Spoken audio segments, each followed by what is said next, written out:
এই তাড়াতাড়ি খাইতে দাও, খিদা লাগছে।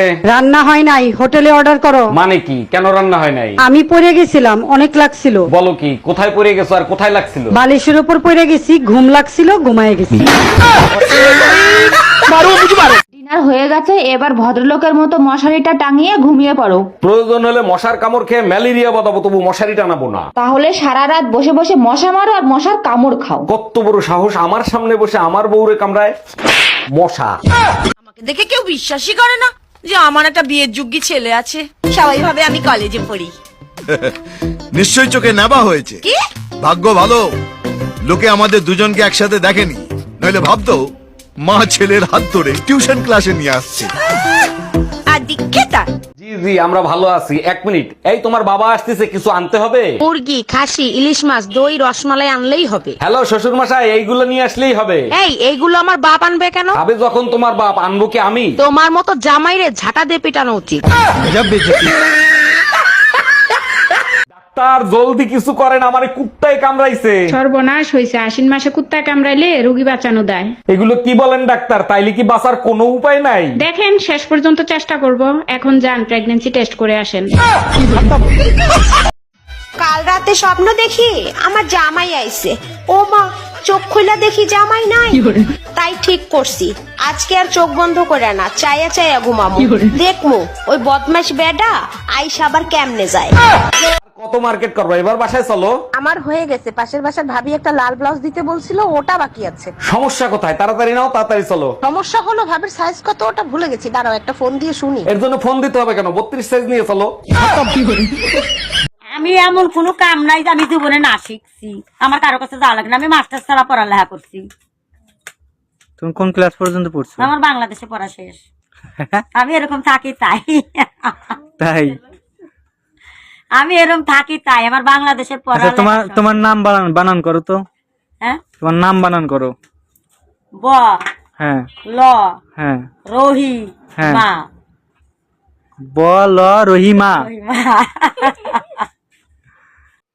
মানুষ যে কেন বউর এত ভয় পায় আমি বুঝি না। আমি ডাইরেক্ট বলে দিছি, ঘর মুচ্ছা, কাপড় ধুইয়া, থালা বাসন ধুইয়া, তারপর তোমার ফাও টিপমু। এর আগে আমি ফারতাম না। হ্যাঁ, তোমার পাঞ্জাবি দিয়ে মেয়েদের পারফিউমের গন্ধ আসতেছে কেন? এসব কি বলো? আমার পাঞ্জাবি দিয়ে মেয়েদের পারফিউমের গন্ধ আসবে কেন? ফোন লাউডে দিয়ে রিসিভ করো। ভাইজান ঈদের কোলাকুলি করলেন, ঈদ সালামি তো দিলেন না। জাউরা বেটার কাছে কিছু চাইলেই ওর মাথা গরম হয়ে যায়। আরে ভাবি, তা ভাইয়ের কোন মাথা গরম হয়? কিছু বলছে? এসব কি বলেন? মানুষের মাথা থাকে কয়টা? 2টা, একটা দিনে গরম হয় আর একটা রাতে গরম হয়। আজকে বুঝলাম ভাবি আপনারা মাঝে মাঝে পুতা দিয়ে ক্যান্সারছে। Bye bye, tata. এই শোনো না, তোমাকে আজকে কেমন লাগছে জানো? তোমাকে কুত্তার মতো লাগতেছে, কুত্তার মতো।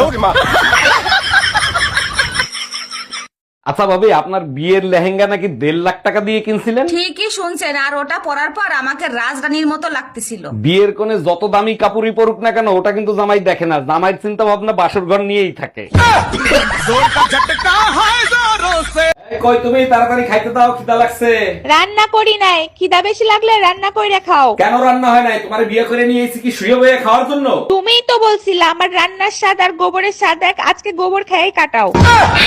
হ্যালো অ্যাম্বুলেন্স, জলদি চলে আসেন এই লোকেশনে। ঠিক আছে ম্যাডাম, এক্ষুনি আসতেছি। তার আগে বলেন কি হয়েছে? মেকআপ করার সময় নখের আঁচড় লাগছে গালে। আপনি কি পাগল হয়ে গেছেন নাকি? এর জন্য কেউ অ্যাম্বুলেন্স কল করে? অ্যাম্বুলেন্স আমার হাজবেন্ডের জন্য। আমার ওই অবস্থা দেখে তার হাসা উচিত হয় নাই।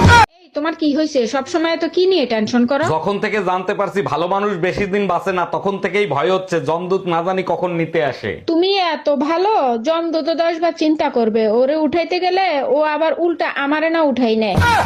এই ইতি, কই তুমি? সকাল থেকে ছেলে কাঁদতেছে কেন? দেখো না, সকাল থেকে বায়না ধরে আছে গাধার পিঠে চড়বে। এখন আমি গাধা কোথায় পাবো? তোমার বাবার বাড়ি তো পাশেই, যাও না তোমার বাবার পিঠে একটু চড়িয়ে নিয়ে আসো। কি বললা তুমি? আমার বাপ গাধা? তোর জাত গোষ্ঠী গাধা। আল্লাহর রাস্তা গোটা খরার দিন গো ভাবি। হ্যাঁ, এমনি জোয়ান মানুষ কাম করে খেতে পারেন না, ভিক্ষা করেন কে?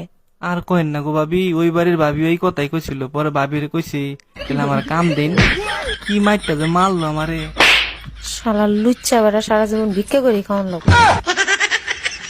তোমার ভাই 1 বছর হইলো আমাকে সাইডা চইলা গেছে। জামাই থাকতে বুঝি নাই জামাই কি, সারাক্ষণ খালি ঝগড়া করতাম। এখন বুঝি তারে যদি আরেকবার পাইতাম আর জীবনেও কোনোদিন ঝগড়া করতাম না। তোরা যে বেহায়া আবার ফাইলো ঝগড়া করতে। এক্সকিউজ মি ভাইয়া, এটা কি শরীফ সাহেবের বাসা? হ্যাঁ আমি তো শরীফ সাহেব, আপনি কারা? আমি আপনাদের থানার ওসি। আপনি কি টিকটক করেন? এখন যদি কই আমি টিকটক করে দিই আমার থানায় ধরে নাই। এই টিকটক কি, টিকটক কেমনে করে? ও আচ্ছা, তাহলে হয়তো ভুল ইনফরমেশন দিছে। আসলে শরীফ সাহেবের নামে থানায় 2 লাখ টাকা আসছিল তো। আর দাঁড়ান দাঁড়ান, আমি তো শরীফ সাহেব। এই 10 সালের শালা ইফটিজিং এর আসামি ধর। আপনার হাজবেন্ডের পরিপূর্ণ শান্তি প্রয়োজন, তাহলেই সে সুস্থ হবে। এই নেন ঘুমের ওষুধ। এটা তাকে কখন খাওয়াবো? এটা আপনার জন্য। অরুণদা, কালকে রাতে আমার জন্মদিনের পার্টি, আপনি না আসলে কিন্তু কেক কাটবো না। আরে টুম্পা ভাবি, আপনি ডাকবেন আর আমি আসবো না? অবশ্যই আসবো। তুই একবার যাইয়া দেখ, এমন লাথি মারবো সোজা কক্সবাজার যেয়ে পড়বি। লাথিটা একটু আস্তে মাইরো, কারণ টুম্পা ভাবির বাসা কক্সবাজার না,